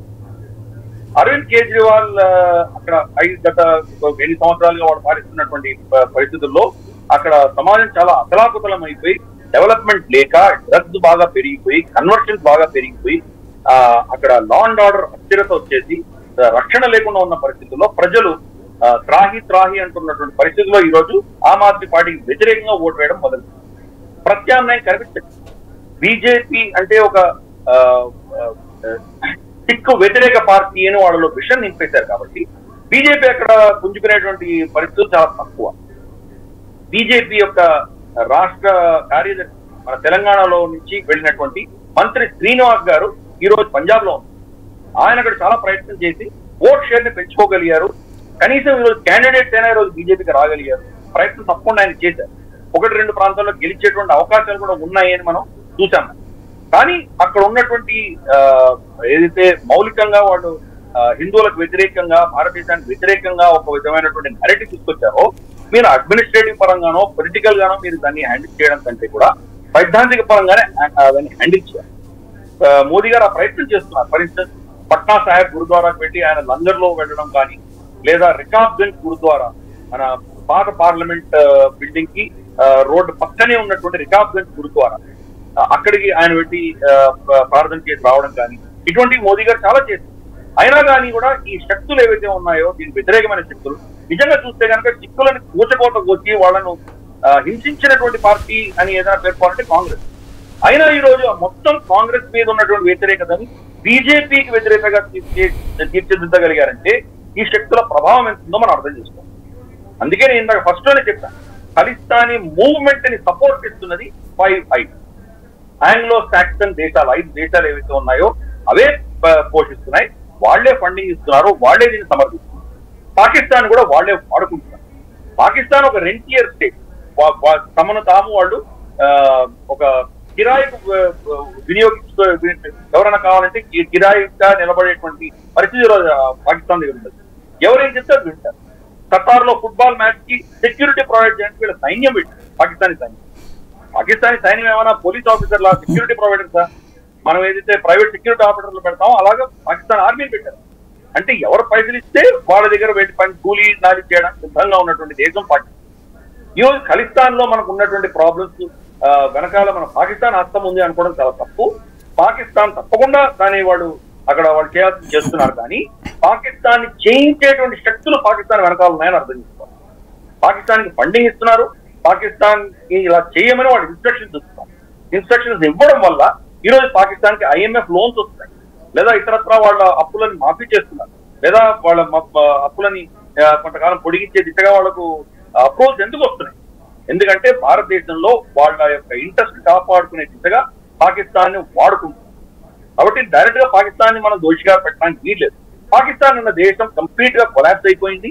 పాకిస్తాన్ అన్నటువంటి ఒక కాన్సెప్ట్, ఒక ఐడియా మాత్రమే ఉన్నది. కానీ ఆ దేశం ఈ రోజు నిజంగా చెప్పాలంటే బజార్ లో ఉన్నటువంటి ఒక వ్యక్తి కింద మనం భావించాలి. ఎవరు ఎక్కువ పైసలు ఇస్తే వాళ్ళ మాట వాళ్ళతో డాన్స్ చేసేటువంటి పరిస్థితి ఈ రోజు పాకిస్తాన్. అది మనం అర్థం చేసుకోవాలి. భారత ప్రభుత్వం కానీ, పంజాబ్ ప్రభుత్వం కానీ, ఇతరత్ర పార్టీలు కానీ వీళ్ళందరూ కూడాను దీన్ని సిద్ధాంతపరంగానే మీరు ట్యాకిల్ చేయాలి. కానీ మీరు అడ్మినిస్ట్రేటివ్ పరంగా పోలీసులు పెట్టి హ్యాండిల్ చేసి దీని ఏదో కంట్రోల్ చేస్తామంటే కంట్రోల్ అయ్యేటువంటి పరిస్థితి కానే కాదు. రైట్. ఇక మణిపూర్ పరిస్థితి ఏంటి? ఆల్రెడీ మొన్నటి ఘర్షణలు కంట్రోల్ అయినాయి అనుకోవాలా? మొన్న జరిగినటువంటి ఎన్నికల్ని చూస్తే ఏమనిపిస్తుంది? మణిపూర్ లో చాలా కాంప్లికేషన్స్ ఉన్నాయి అక్కడ కూడాను. మళ్ళీ మణిపూర్ లో చూస్తే కనుక అమెరికన్ ఇన్వాల్వ్మెంట్ ఉన్నది, చైనీస్ ఇన్వాల్వ్మెంట్ కూడా ఉంది. ఇద్దరు ఇన్వాల్వ్మెంట్ ఉన్నాయి. మాక్సిమం అక్కడ ఈ ఘర్షణలు జరగడానికి కారణం ఏంటంటే మియన్మార్ లో ఉన్నటువంటి క్రిస్టియన్ కుక్కీస్ ఎవరైతే ఉన్నారో వాళ్ళు మణిపూర్ లో వచ్చి మణిపూర్ లో అటవీ ప్రాంతం అంతా కూడా వాళ్ళు కబ్జా చేసుకుని అక్కడ డ్రగ్స్ తర్వాత ఈ వెపన్స్ అన్ని తీసుకొచ్చి అక్కడ పెట్టుకోవడము, అక్కడ వాళ్ళ కంట్రోల్ వచ్చేసరికి భారత ప్రభుత్వం సైన్యం వాళ్ళకు వ్యతిరేకంగా ఎప్పుడైతే ఉద్యమ క్యాంపెయిన్స్ చేశారో దానికి వ్యతిరేకంగా వాళ్ళు మైతీల మీద అటాక్ చేయడము, అక్కడ పెద్ద ఒక ఘర్షణ వాతావరణం చూసాను. కాబట్టి ఆ ఇన్వాల్వ్మెంట్ వాళ్ళకి వెపన్స్ ఎక్కడి నుంచి వస్తున్నాయి, చైనా నుంచి వస్తున్నాయి. డ్రగ్స్ ఎక్కడి నుంచి వస్తున్నాయి, మియన్మార్ నుంచి చైనా ప్రొవైడ్ చేస్తున్నారు. ఈ క్రిస్టియన్ కుకీస్ ని సపోర్ట్ చేస్తున్నది ఎవరు? క్రిస్టియన్ దేశాలు, అమెరికా కావచ్చు, లేదా మన యూరోపియన్ యూనియన్ కావచ్చు. యూరోపియన్ యూనియన్ లో కుకీల పట్ల జరుగుతున్నటువంటి అత్యాచారాలకు వ్యతిరేకంగా వాళ్ళు రెజల్యూషన్ కూడా పాస్ చేశారు. మరి కుకీలు ఒకరే నష్టపోయారు, అక్కడ మైతీలు నష్టపోలేదా? మైతీ ఊర్లు తగలబెట్టారు కదా.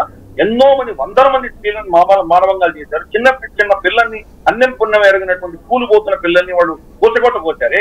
దాని గురించి వీళ్ళు నోరు ఒక narrative build Hindu fascist Modi ప్రభుత్వం మైనారిటీ క్రిస్టియన్ కుకీలని కూచకోతకు వస్తుంది అని ఒక నేరేటివ్ బిల్డ్ చేశారు.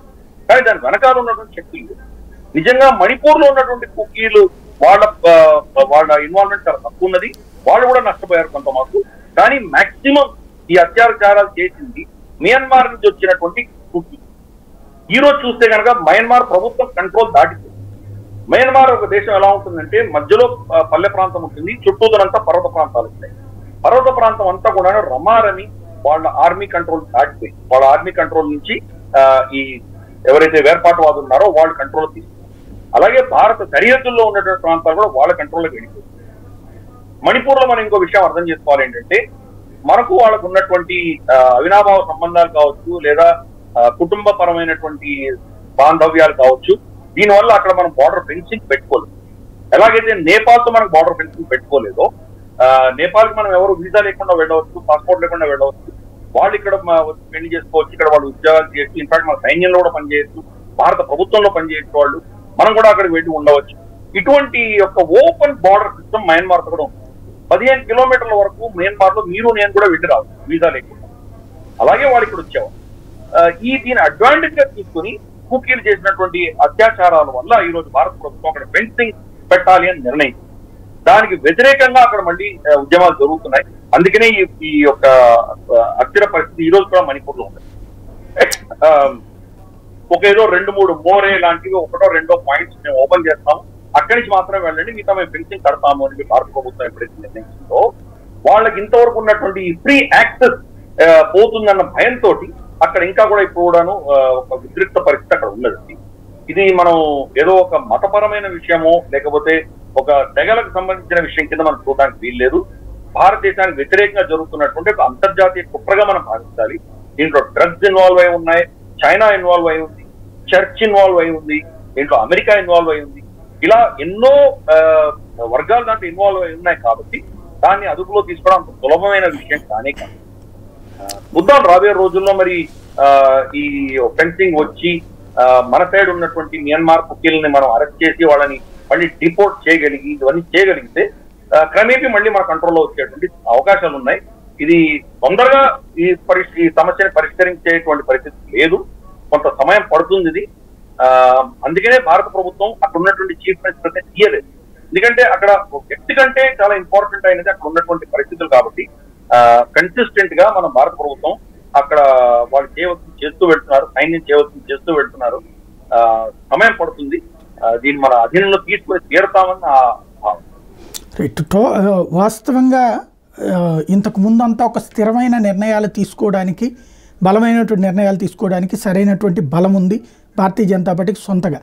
ఇప్పుడున్నటువంటి ఈ సంకీర్ణ పరిస్థితులలో సాధారణంగా విదేశీ శక్తులు ఈ సంకీర్ణ భాగస్వామ్య పక్షాల ద్వారా ఒత్తిళ్లు చేసే ప్రయత్నం చేస్తాయా? చేసే అవకాశాలు లేకపోలేదు, తప్పకుండా చేయవచ్చు. ఎందుకు చేయకూడదు? టీడీపీని వాళ్ళు ప్రలోభాలు పెట్టవచ్చు. మీకు ఎన్ని కోట్లు ఇస్తాము, ఇన్ని ఇస్తాము, అందిస్తాము, మీకు ఏదో ఫలానా దేశంలో ఇది ఇస్తాము, ఇటువంటి ప్రలోభాలు పెట్టేటువంటి అవకాశం లేకపోలేదు. అలాగే నితీష్ కుమార్ పార్టీలో ఎవరికైనా చేయదు. కాబట్టి దాన్ని మనం ఎప్పుడూ అంత లైట్ గా తీసుకునేటువంటి పరిస్థితి కాదు.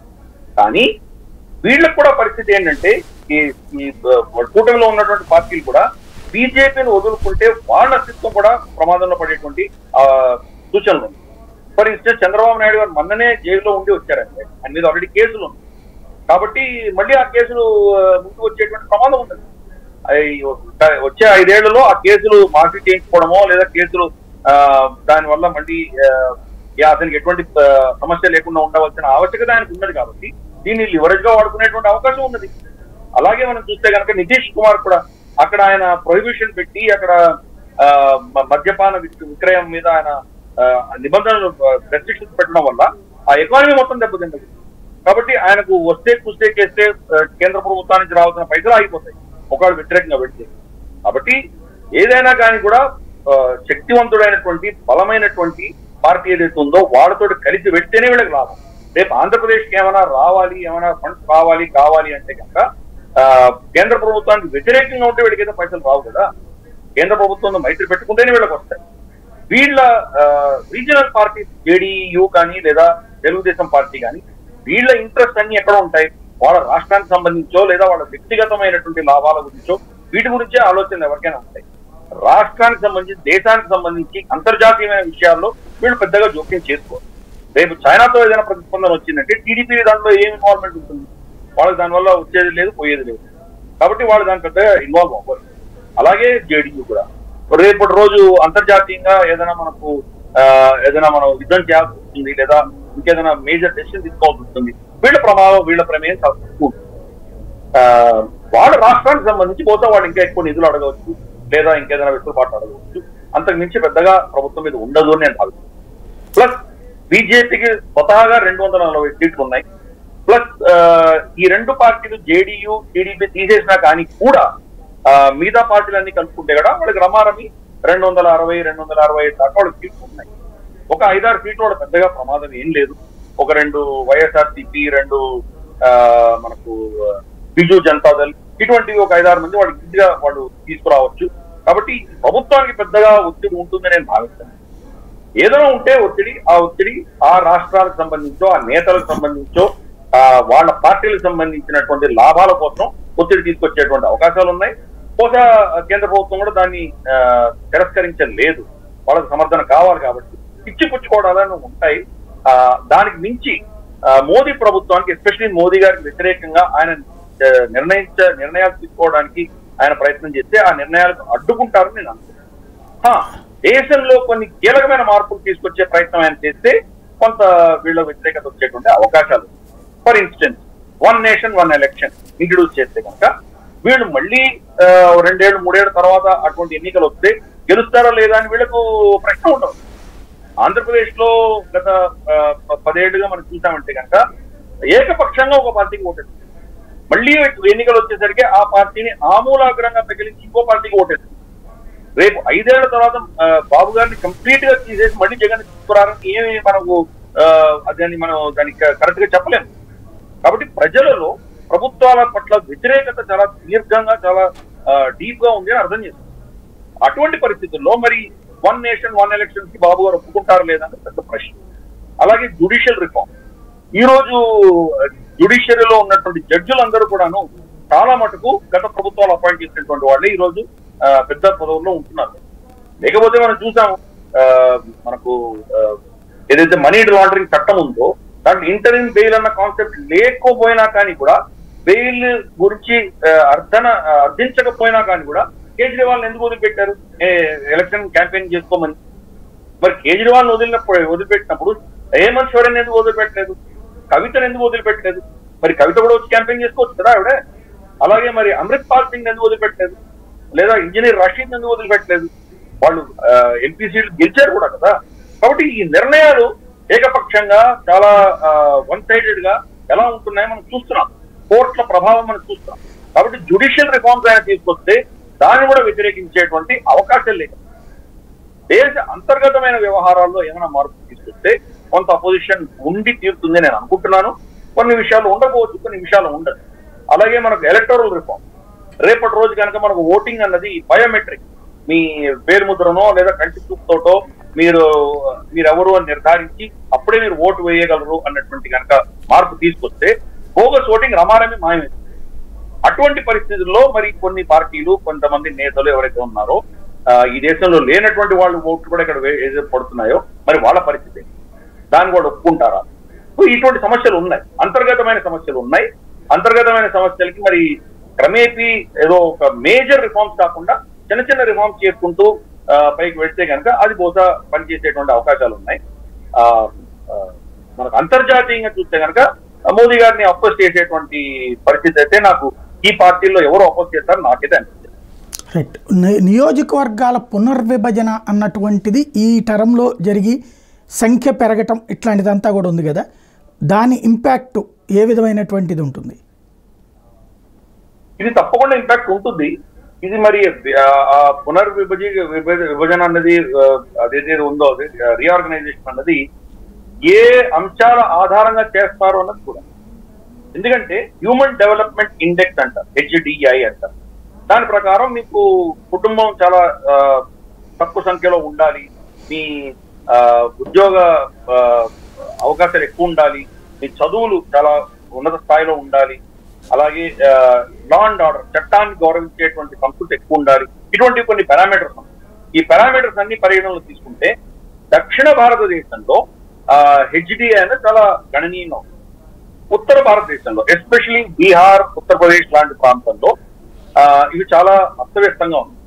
అక్కడ జనాభా సంఖ్య విపరీతంగా పెరిగింది. రేపటి రోజు ఈ యొక్క కాన్స్టిట్యుయెన్సీస్ అన్నిటి కూడా మనం రీఆర్గనైజ్ చేసినప్పుడు మరి దక్షిణ భారతం నష్టపోతుందా? పార్లమెంట్ లో ఎక్కువ జనాభా ఉంది కాబట్టి వాళ్ళకి ఎక్కువ సీట్లు ఇస్తారా, లేదా HDI అని దాంట్లో చేర్చుకుంటారా?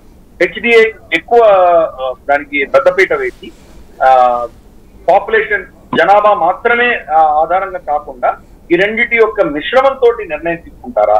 ఇవన్నీ రేపు చూడాలి. ప్రస్తుతానికి భారత ప్రభుత్వం నిర్ణయం తీసుకోలేదు. కాబట్టి అదిగానే జరిగితే మరి ఈశాన్య రాష్ట్రాలు కావచ్చు లేదా దక్షిణ భారతదేశంలో కావచ్చు విపరీతమైనటువంటి ఒక నిరాశ నిస్పృహ వచ్చేటువంటి సూచనలు అవకాశాలు తప్పకుండా ఉంటాయి. కాబట్టి దాన్ని మరి సమస్య పరిష్కారం ఏంటి అనేది ఆచితూచి వ్యవహరించాలి. ఒకంతకు చూస్తే తెలుగుదేశం పార్టీ, జేడీయూ ఇటువంటి పార్టీలు ఈ ప్రభుత్వంలో ఉన్నాయి కాబట్టి దాన్ని నిజంగా అటువంటి పరిస్థితులు రాకుండా వీళ్ళు ముందస్తుగానే ప్రభుత్వానికి సూచనలు ఇచ్చి పాలసీ జరిగేటప్పుడే వీళ్ళ ప్రభావం ఉంటుంది అని నేను భావిస్తున్నాను. కాబట్టి చూద్దాం ఫైనల్ గా ప్రభుత్వం ఎలా నిర్ణయిస్తుందో చూద్దాం. ఈ యొక్క సమతుల్యత బ్యాలెన్స్ కనుక తప్పిందంటే మరి దేశవ్యాప్తంగా నిరసనలు, దేశవ్యాప్తంగా అసంతృప్తి ఇవన్నీ వచ్చేటువంటి ప్రమాదం తప్పకుండా ఉంది. అలాగే స్త్రీలకు కూడా 33% రిజర్వేషన్స్ ఇచ్చారు. ఏ ఆధారంగా వాళ్లకు ఇవ్వబోతున్నారు, ఎక్కడ ఏ సీట్లు వాళ్ళకి కేటాయించబోతున్నారు, ఇవన్నీ కూడాను కీలకం కాబోతున్నాయి. ఇది అంత సులభంగా తీర్చేటువంటి సమస్య కాదు. ఇది ఫైనల్ గా భారత ప్రభుత్వము ఎటువంటి ముసాయిదా తీసుకొని వస్తుందో చూసిన తర్వాతనే ఇది దేశంలో ఒక విధమైనటువంటి పురోగతి దిశగా తీసుకెళ్లేటువంటి మార్పులా, లేకపోతే దేశాన్ని మళ్ళీ అస్థిర పరిస్థితుల్లో అంతర్గతమైనటువంటి అసంతృప్తితోటి నిలిచేటువంటి పరిస్థితులు వస్తాయన్నది ఆ ముసాయిదా చూసేంత వరకు మనం కామెంట్ చేయలేదు. ఫైనల్గా ఒకటి చెప్పండి, దేశంలో నరేంద్ర మోడీ ప్రధానమంత్రిగా ఈ 5 సంవత్సరాలు కొనసాగుతారా, లేకపోతే మధ్యలో మార్పు లాంటి అవకాశం ఏమైనా ఉంటుందా? ఈ ప్రశ్నకు నిజంగా సమాధానం ఎవరు చెప్పగలరు? ఎందుకంటే అది ఎవరో మన పంచాంగ వేరుతో జాతకాలు చూసే వ్యక్తితో మన గ్రహాల స్థితుల గతులను బట్టి ఏదైనా చెప్తే చెప్పచ్చేమో, కానీ పొలిటికల్ గా మీరు ఏం చెప్పగలరు? మనం చూసాం. ఫర్ ఇన్స్టెన్స్ కేసీఆర్ గారు 2014 నుంచి 2019 వరకు పూర్తి మెజారిటీ ఉండి ఆయన ఎవరు ముట్టలేరు అన్నటువంటి పరిస్థితుల్లో కూడా 6 నెలలు ముందస్తుగా ఆయన ఎలక్షన్కి వెళ్ళడానికి మనం చూసాము. వాజ్పేయి గారు కూడా ఇంకా ఆయన కొంత సమయం ఉండగానే షైనింగ్ ఇండియా నినాదం తీసుకొని ఆయన ముందస్తుగానే ఎన్నికలకు వెళ్ళారు.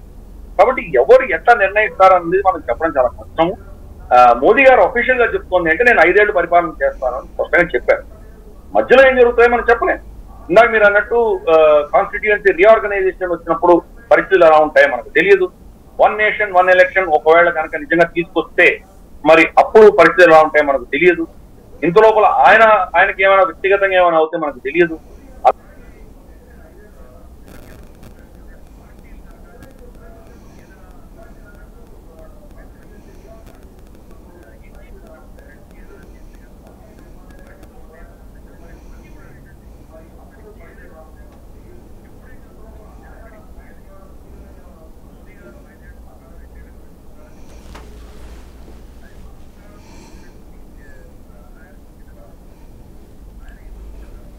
ఈ ప్రభుత్వానికి ఈ రోజు పూర్ణ బహుమతి ఉన్నది. రమారమి 293 సీట్లు వీళ్ళకి మెజారిటీ ఉన్నది. కాబట్టి 5 సంవత్సరాలు కొనసాగుతారనే మనం ఈరోజు వచ్చే సంవత్సరం 2 సంవత్సరాల తర్వాత జరిగేటువంటి మార్పుల ఆధారంగా మరి ఇది ఎలా మారుతుందో మనం చూడాలి. మరి మన దేశం మీద వచ్చేటువంటి విపత్కరమైనటువంటి పరిస్థితి చాలా ఉంది. రేపటి రోజు మనకు చైనాతో ఎటువంటి ఘర్షణ వస్తుందో మనకు తెలియదు. అలాగే మనకు మరి ప్రపంచంలో ఇతరత్ర అంశాల్లో ఏదైనా గొడవలు జరిగితే మన ఎక్స్పోర్ట్స్ ఆగిపోతుంది, మన ఇంపోర్ట్స్ ఆగిపోతుంది. ఇటువంటి పరిస్థితుల్లో మన పరిస్థితి. అలాగే తైవాన్ లో యుద్ధం వస్తేనో లేకపోతే అమెరికా ఇంకేదైనా థియేటర్ లో వాడు యుద్ధాలు మొదలు పెడితేనో మరి అప్పుడు పరిస్థితి. కాబట్టి ఇవన్నీ కూడా డైనమిక్ సిచ్యువేషన్. ఇప్పుడు ప్రెడిక్ట్ చేయడం అన్నది అహంకారమే అని నేను భావిస్తాను. మోదీ గారు ఇంకా ఆయన ఆరోగ్యంతో ఉండాలి, ఆయన చేసేటువంటి దేశ సేవ కొనసాగించాలి. అలాగే ఏ ప్రభుత్వం అయినా వాళ్ళు ప్రజలను సేవ చేస్తూ వాళ్ళు ముందుకు సాగాలని మనం అందరూ భావిద్దాం. రాబోయే పరిణామాలు దేశ హితం కోసమే ఉంటాయని కూడా మనం కోరుకోవాలి. చూద్దాం రాబోయే రోజుల్లో మరి 1-2 సంవత్సరాల తర్వాత పరిణామాలు మారితే మరి ఆయన ముందస్తుగానే ఎన్నికలు పెడతారా, లేదా ఇంకెవరికైనా పవర్ హ్యాండ్ ఓవర్ చేసి ఆయన రిటైర్ అవుతారా, ఇవన్నీ కూడా స్పెక్యులేషన్. ఆయన ఇప్పుడు మనం చెప్పినటువంటి మాటలు మనం తీసుకోవాలి. 5 ఏళ్లు పరిపాలిస్తాను, సుపరిపాలన ఇస్తాను అని చెప్పడం మనం యాక్సెప్ట్ చేస్తాం. రైట్. ముగించే ముందు పీఓకే స్వాధీనం గురించిన చర్చ బీజేపీ అధికారంలోకి వచ్చినప్పటి నుంచి నడుస్తోంది. ఆ దిశగా అడుగులు వేసే అవకాశం ఈ టర్మ్లో ఏమన్నా ఊహించవచ్చా? సాయి గారు, చిన్న సవరణ, కానీ పిఓకే అని మనం పిలవరాదు, పిఓజేకే అని పిలుద్దాం, లేదా వెస్టర్న్ జమ్మూ అని పిలుద్దాం. ఎందుకంటే కశ్మీర్ సంబంధించిన కశ్మీరీ భాష మాట్లాడే ఒక్క గ్రామం కూడా వాళ్ళ అధీనంలో లేదు. శారదా మందిరం ఉన్నటువంటి 2-3 గ్రామాలు కశ్మీర్ లో ఉండేవి, అక్కడ కశ్మీరీ భాష మాట్లాడే ఒక వ్యక్తి కూడా లేదు. కానీ కశ్మీర్ అన్న పదం వాడుకొని గత 75-80 ఏళ్లుగా రాజకీయం చేసింది పాకిస్తాన్. మనం కూడా దాన్ని అట్లాగే యాక్సెప్ట్ చేస్తాం. కాబట్టి దాన్ని వెస్టర్న్ జమ్మూ అని పిలుస్తాం. వాళ్ళ అధీనంలో ఉన్నటువంటి ప్రాంతాలలో సరాయికి, పంజాబీ, డోగ్రీ మాట్లాడేటువంటి ప్రాంతాలే ఉన్నాయి, కానీ కశ్మీరీ భాష మాట్లాడే ప్రాంతం ఒక్క గ్రామం కూడా వాళ్ళ దగ్గర లేదు. కాబట్టి దాన్ని పిఓకే అనడం, ఈ పదాలలో చాలా నెరేటివ్స్ చాలా తేడా వస్తుంది. ఎనీవే, దాన్ని పిఓజేకే అందాం, లేదా వెస్టర్న్ జమ్మూ అందాం. దానిని వెనక్కి తీసుకోవాలి. మనకు పివి నరసింహారావు గారి ప్రభుత్వం ఉన్నప్పుడే మనం పార్లమెంట్ యునానిమస్ గా రెజల్యూషన్ పాస్ చేశాము, అన్యాక్రాంతమైన ప్రాంతాలన్నీ మళ్ళీ భారతదేశంలో విలీనం అవ్వాల్సిందే అని మనం చెప్పాము. విలీనం అన్నది మనం యుద్ధం చేసి తీసుకుంటామా, లేదా అవే మన చేతిలోకి వస్తాయా అన్నది చర్చనీయం. భారత ప్రభుత్వం మాత్రం గత 10 సంవత్సరాల్లో కూడాను మన రక్షణ మంత్రులు కావచ్చు, మనకు మనోహర్ పరికర్ గారు కావచ్చు, లేదా రాజ్నాథ్ సింగ్ గారు కావచ్చు, హోంమంత్రి గారు కావచ్చు, లేదా మన సైనికాధికారులు కావచ్చు, జితేంద్ర సింగ్ లాంటి వాళ్ళు కావచ్చు, ఇంక్లూడింగ్ మన ఆర్ఎస్ఎస్ సంబంధించినటువంటి మన దత్తాజీ హోస్బోడే ఆయన కావచ్చు, వీళ్ళందరూ కూడాను చాలా కంటిన్యూస్ గా ఇస్తున్నటువంటి మెసేజ్ ఏంటంటే పాక్ ఆక్రమిత ప్రాంతాలని మళ్ళీ వెనక్కి తీసుకుంటాము, భారతదేశంలో మళ్ళీ కలవాలి అని స్పష్టంగా చెప్తున్నారు. కాబట్టి కనీసం ప్రభుత్వంలో అటువంటి ఆలోచన ఉన్నది మనం యాక్సెప్ట్ చేస్తాం. గతంలో ప్రభుత్వాలు ఏమనుకున్నాయంటే ఈ ఎల్ఓసి, లైన్ ఆఫ్ కంట్రోల్ ని అంతర్జాతీయ బార్డర్ కింద రికగ్నైజ్ చేసి దానికి ఆవలి వైపు ఉన్నది మీవే, ఈ సైడ్ ఉన్నది మావే అని చెప్పి ఒక ఒప్పందం చేసి పాకిస్తాన్ తో శాంతి మనం నెలకొల్పుదామని చెప్పి అనుకున్నటువంటి దాఖలాలు ఉన్నాయి. గతంలో చాలా ప్రభుత్వాలు చేశారు. దానికి భిన్నంగా ఈ ప్రభుత్వం దాన్ని వెనక్కి తీసుకోవాలి అంటుంది. ఇది ఒక విషయం. రెండవది, నిజంగా ఈ రోజు మనం వాళ్ళని వెనక్కి తీసుకోవాలా వద్దా అన్నది కూడా ఒక చర్చ. మన ప్రభుత్వంలో అడ్మినిస్ట్రేషన్ లో మనకి ఎవరైతే థింక్ ట్యాంక్స్ ఉంటాయో వాళ్ళలో ఒక ప్రశ్న ఏంటంటే, రాడికలైజ్ అయిపోయి ఉన్నటువంటి ప్రాంతాల ఈ రోజు మనకు కశ్మీర్ సమస్యని చాలా కష్టం మీద మన సమస్యను పరిష్కరించుకుంటాం. మనకు ఇంకొక తలనొప్పి తెచ్చిపెట్టుకోవాలా, దేశ పురోగతిని మనం కుంటుపడుతూ మనం దాన్ని ఆ సమస్యను మళ్ళీ నెత్తిని తెచ్చుకొని పెట్టుకోవాలా అని ఒక ప్రశ్న వేస్తుంది. దీని వెనకాల ఆధారం ఏంటంటే, బాలాకోట్ అటాక్ అయిన తర్వాత ఎప్పుడైతే వాళ్ళు మళ్ళీ మన మీద దాడి చేశారో మనకు తెలుసు. మనకు అభినందన్ వర్ధమాన్ వాళ్ళ F-16 కోల్చడం అని చూసాం, ఆయన దొరికిపోవడం అని చూసాం. దాంట్లో ఘటనలో ఒక కీలకమైన విషయం ఏం జరిగిందంటే, వాళ్ళ F-16 ఫైటర్ ఎవరైతే అభినందన్ వర్ధమాన్ షూట్ డౌన్ చేశారో అతను పైలట్ ఎజెక్ట్ అయిపోయి కింద నేల మీద పడితే, ఏదైతే మన భూభాగం, మన భారతదేశపు భూభాగం పాకిస్తాన్ కబ్జాలో ఉంది, మనది అని అంటున్నామో, ఆ ప్రాంతంలోనే పూంచ్కి ఆవలి వైపు, లైన్ ఆఫ్ కంట్రోల్ కి ఆవలి వైపు అక్కడ ప్రజలు ఆ పైలట్ పట్టుకొని చెత్తగా బాధి చంపారు. ఎందుకు చంపారు? ఇతను భారతీయ పైలట్ అని అనుకుని చంపారు. మరి మన పౌరులు అయినటువంటి వాళ్ళు మన పైలట్ ని ఎందుకు చంపారు? ఎందుకంత రాడికలైజ్ చేస్తాం? భారతదేశానికి వ్యతిరేకత ఎందుకున్నది?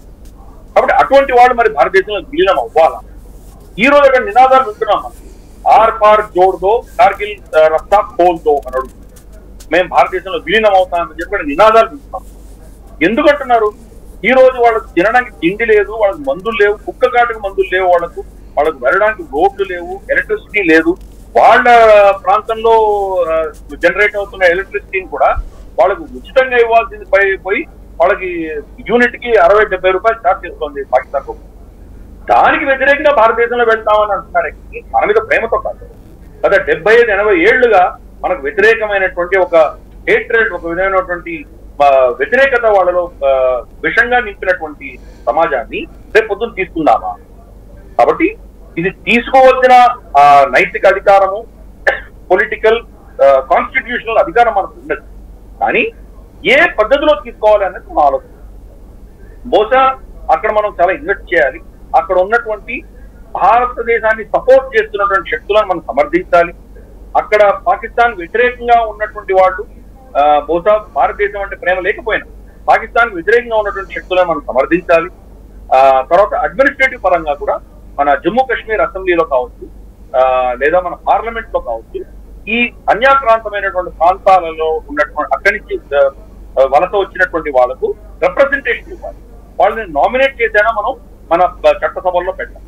ఇటువంటి చాలా చేయాలి. ముందస్తుగా ఇవన్నీ చేస్తే కానీ మనం అక్కడ మన అధికారాన్ని మనం క్లెయిమ్ చేయలేము. ఫర్ ఇన్స్టెన్స్ అక్కడ ఒక లోకల్ గా పోయెట్, ఒక కవి, అతన్ని అరెస్ట్ చేశారు, జైల్లో పెట్టారు. భారతదేశం స్పందించలేదే. మా పౌరుడు అని మనం ఎందుకు స్పందించాలి? అదే మనం కనుక ప్రధానమంత్రి మన అరుణాచల్ ప్రదేశ్ పెట్టినా ఇది మా భూభాగం, మీరు ఎందుకు వచ్చారు అని చెప్పి చైనా ఒక డిమార్షియేషన్ చేస్తుంది. మనం ఎందుకు చేయడం? కాబట్టి మనం దాన్ని మన దీంట్లో విలీనం చేసుకోవడానికి చేయవలసినటువంటి స్టెప్స్ చాలా ఉన్నాయి. ఇవన్నీ చేసిన తర్వాత తప్పకుండా మనం అప్పుడు పాకిస్తాన్ ఎలాగో దివాళా తీస్తుంది కాబట్టి అదే మన చేతిలోకి వస్తుంది. అప్పుడు బహుశా ఆర్టికల్ 370 లాంటిది ఏదో పెట్టి అక్కడ ప్రజలు ఇక్కడ సునాయాసంగా రాకుండా ఆపి అక్కడ డీరాడికలైజ్ చేసి ముందర ఒక కనీసం అంటే ఒక తరమో 2 తరాలో కొంత అక్కడ తగ్గిన తర్వాత మెల్లిమెల్లిగా దాన్ని విలీనం చేసుకోవాల్సినటువంటి పరిస్థితులు రావచ్చు. తొందరపడి మనం ఏదైనా నిర్ణయం తీసుకుంటే మనం మన పురోగతి కుంటుపడేటువంటి ప్రమాదం కూడా మనకు ఉన్నది. కాబట్టి ఆచితూచి వ్యవహరించాలి. కానీ ప్రభుత్వంలో క్లారిటీ ఉన్నది, వెనక్కి తీసుకోవాలన్న క్లారిటీని మనం స్వాగతిస్తాము. ఎలా తీసుకోవాలన్న దాంట్లో విభేదాలు ఉండవచ్చు. తొందరపాటుగా మనం చేయవలసింది ఏమీ లేదు. పాకిస్తాన్ దగ్గర కూడా న్యూక్లియర్ వెపన్స్ ఉన్నాయి. కోతికి కొబ్బరి చిప్ ఇచ్చినట్టే, కోతికి రాయి ఇచ్చినట్టే, వాడు ఎప్పుడు ఉపయోగిస్తాడో మనకు తెలియదు. కాబట్టి అటువంటి వాటితో మనం కొంత ఆచితూచి వ్యవహరించాలి. మనది మనకు వచ్చి తీరుతుంది. ఈ రేపు కాకపోతే ఎల్లుండో ఎప్పుడో వచ్చి తీరుతుంది. మనకు సైన్యాన్ని ఉపయోగించవలసిన ఆవశ్యకత ఎప్పుడు వస్తుందంటే ఈ ప్రాంతాన్ని, ఎస్పెషల్లీ గిల్గిట్ బాల్టిస్తాన్ని పాకిస్తాన్ కన్నా చైనాకు హస్తగతం చేస్తే అప్పుడు మనం మిలిటరీ యాక్షన్ తీసుకునేటువంటి అధికారం మనకు ఉంటుంది. అంతర్జాతీయం కూడా మనం అందరినీ మనం సమర్థిస్తాం. ఎలాగైతే మనం ఫర్ ఇన్స్టెన్స్ హంబన్ తోట శ్రీలంకలో 99 ఏళ్లకు లీజ్ ఇచ్చేసింది శ్రీలంక చైనాకు. అటువంటి పరిస్థితి ఏమైనా చేస్తే కనుక పాకిస్తాన్ అప్పుడు యాక్షన్ తీసుకునేటువంటి అధికారం మనకు ఉంటుంది. అంతవరకు మిలిటరీ ఇన్వాల్వ్మెంట్ లేకుండా సైకలాజికల్ గా, ఇంటర్నేషనల్ గా, కాన్స్టిట్యూషనల్ గా, పొలిటికల్ గా చాలా స్టెప్స్ తీసుకోవాలి. అది అయిన తర్వాతనే విలీనం. మరి వచ్చే 5 ఏళ్లలో మరి మోదీ ప్రభుత్వం ఆ దిశగా పావులు కలుపుతుందా, అటువంటి నిర్ణయాలు తీసుకుంటుందా, అక్కడ నుంచి వలస వచ్చినటువంటి వాళ్ళకి ఇక్కడ రిప్రజెంటేషన్ ఇస్తుందా, ఏం చేస్తుందో వారు వేచి చూద్దాం.